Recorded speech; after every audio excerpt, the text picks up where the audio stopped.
De grote opkomst is een verrassing voor de gemeente Eerstellingwerf. Er wienen maar 8 aanmeldings. Toch gaan 60 mensen flat van informatie. Ze komen naar de besletten bijeenkomst op het gemeentehuis. Een dierlijke shitpartij achterhuis en een soort hempfoon in de wenning onder Hoge S. Ook al is er geen verboon, de buurt is ongereisd. Nou, wat je zegt is dat mensen vooral de eerste dagen toch onveilige gevoelens zien, mislept zien. Zich zorgen maken over kinderen bijna wel hoe die rennen. Maar je zegt ik al heel iets beetje dat men zei van nou oké, de rust die komt waarschijnlijk wel weer wat waarom. Er is praat over wat mensen van de politie verwacht kunnen. En de politie vreegt de bewoners alert te wezen op benammen drugsdealers. Ja, als vanavond ook gezegd wordt dat mensen zeggen van ja, er lopen mensen rond die we niet kennen.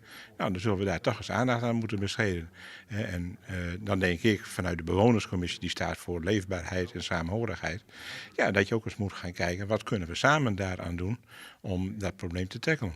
Want als er oerlist is, als er vreemde figuren erin, jou het dan niet aan, maar dan kennen we er wat mee. Melden, noteren. We hebben in het verleden ook wel eens een keer een adres doorgegeven aan de politie waarvan we dachten dat er gedeeld werd. Alleen ja, het is lastig om het te bewijzen.